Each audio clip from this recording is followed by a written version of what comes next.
আমাদের গজারিয়া উপজেলার টেঙ্গারচর ইউনিয়নের নদীতে একটি নারীর মৃত লাশ ভেসে ওঠে। সুপ্রিয় দর্শক, আসসালামু আলাইকুম। আজকের ভিডিওটি অন্যান্য ভিডিও থেকে একটু ব্যতিক্রম। আমাদের গজারিয়া উপজেলার টেঙ্গারচর ইউনিয়নের নদীতে একটি নারীর মৃত লাশ ভেসে ওঠে। লাশের ওড়নাটি পেঁচানো ছিল তার গলায়। ঘটনাস্থলে জানা যায় মেয়েটিকে শ্বাসরোধ করে মারা হয়। মুন্সিগঞ্জের গজারিয়া ফুলদি নদী থেকে গলায় সালোয়ার বাঁধা অবস্থায় অজ্ঞাত পরিচয় এক যুবতীর ভাসমান মরদেহ উদ্ধার করেছে নৌ পুলিশ।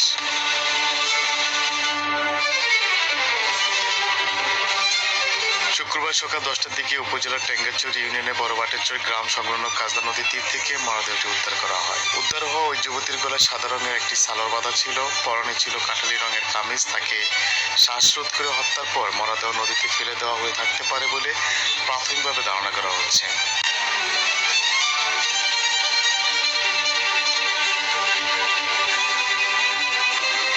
পুলিশ ফাঁড়ি ইনচার্জ ওসি সরজিৎ কুমার ঘোষ জানান, খবর পেয়ে ঘটনাস্থলকে মরদেহ উদ্ধার করা হয়েছে, তবে তাৎক্ষণিকভাবে পরিচয় শনাক্ত করা সম্ভব হয়নি।